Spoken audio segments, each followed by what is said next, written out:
Hi, Andy from singlemalt.com.au. And I'm Brad Wright from singlemalt.com.au. Today we're going to taste Auld Reekie 10-year-old. Now this is an independent bottling from a company called Duncan Taylor. Now to explain what an independent bottler means, these are companies that buy casks and then have those casks filled by distilleries. And they then manage the aging of the whiskey from the point of the new make spirit all the way through until it's released.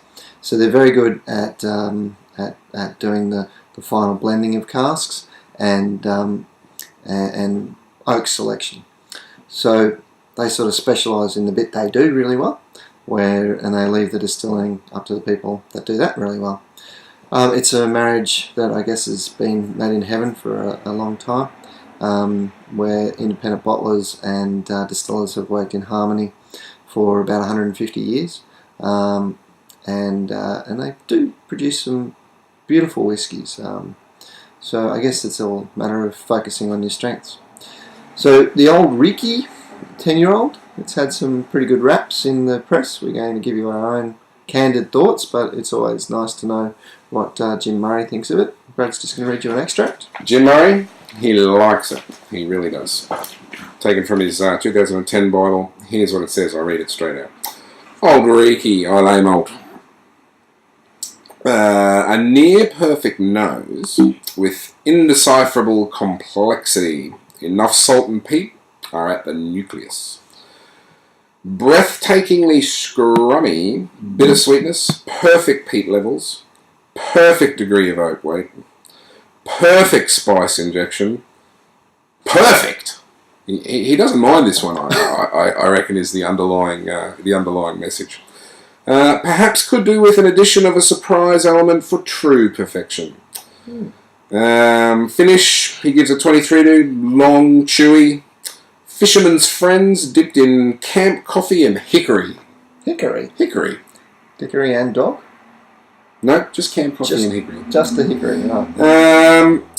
My last whiskey of the day in a dram I shall be tasting all the way to when I clean my teeth. Wow. On second thoughts, I'll do them in the morning. Been there, Jim. Only kidding. But this is a must-have dram for the Islerophiles. True genius. And it's from Duncan Taylor. He rates this one a 95. That's a pretty big rap from Jim. We know he likes his Islars. Yeah. It's a big rap for an independent distiller as well. But Duncan Taylor do pretty consistently produce whiskies in the 90s and looked like 12 or so that were well over 95 that scored the liquid gold. So I guess focusing on your strengths is not a bad thing. Generally, they do specify the distillery that the whiskey comes from, but in the case of the Auld Reekie, it is the worst kept secret in Scotland. No, it's not. Oh, yes, it is. Who knows? That's what it looks like. Let's know what Jim Murray has to say, but what would he know? We'll give you our frank and candid description. Cheers. A bit more? Okay. Cheers. Alright, I want to see perfection.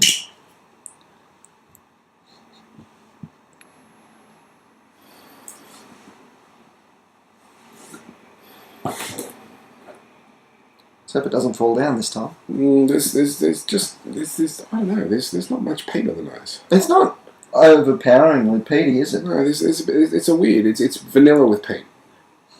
Yeah, well, it's that clear colour, isn't it? So it's like that light golden colour. It looks like a refill bourbon barrel to me, given the colour.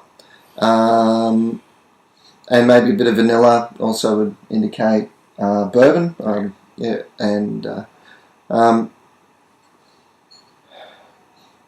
you'd usually see some coconut, but because it's probably second fill, yeah, probably not a lot of coconut coming through.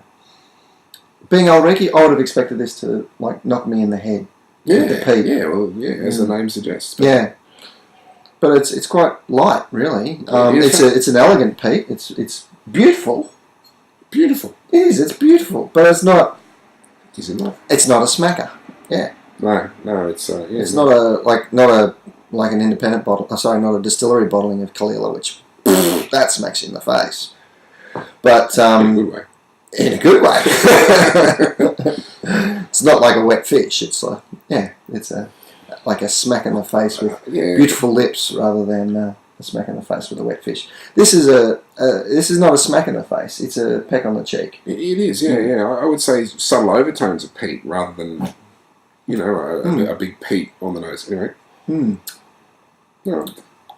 Not a lot of just back to the nose. Not a lot of other smells in there either. It's really a little bit, well, you can't say one-dimensional because there's at least peat and vanilla, but not thousands of flavours coming through. The palate really does deliver.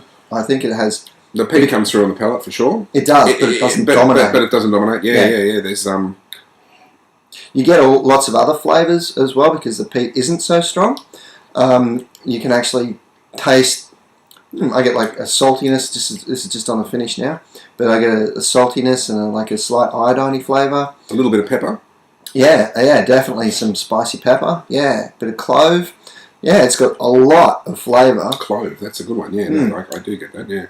And that flavour is still there and it's still going. And I can kind of understand where Jim was coming from with his description of tasting it for a long time because my sips. That was quite a while ago that I tasted this and still flavours coming up as I'm talking. So yeah, I'm going to keep talking because I want to keep the flavour going. True. We should step back a bit maybe and talk about the palate. We've gone from the nose to the finish. We forgot the palate. So yeah, true. So actually, on tasting it, go back to the nose. The peat comes through more after you've had a bit of a I think it's sip. It's kind of residual on the palate. True. Coming up. Initially, I get I do get some coconut. Initially, right at the start, it's got this really nice sweetness. I get a bit of ginger in there. Yeah, definitely. Yeah. So, just really focusing on the start of the palate, where we do get, that ginger is really quite prominent now that you say it. Yeah, a little bit of coconut, as we said. But the barley isn't overt. Like when we tried one of the space sides, you get that really kind of honey barley sugar flavour. There's no honey or barley sugar in this one. Yeah, there's no trace of faints either, is there? No, it's really well balanced. It's nice. Really volatile. Look, it's a nice whiskey. Each to his own. Jim loves it. I don't mind it. Yeah, I'll drink it. I'm drinking it now, and I'm happy. I'm certainly not perfect. Yeah. No. Well, But I can see why he'd like it. He loves his peaties, and he always gives Lefroy's very high scores, which are similar in colour, but a bit peatier. Yeah, peatier. I mean Ardbegs, which tend to be really light in colour and full of peat. Yeah, but look. Don't be afraid of it because it's not going to kill you with the peat. It's not. Yeah, it's no Lagerville. It's definitely not. For an Islay malt, it's a pretty good introduction to Islay. If you know an Islay virgin out there who's a bit wary of the peat, this is probably a good one to get him into, or her. Yeah, for sure. No, I think it's a beautiful whiskey. Yeah, really nice. Hope you enjoy one after we click this off, eh? Why not? Cilantro.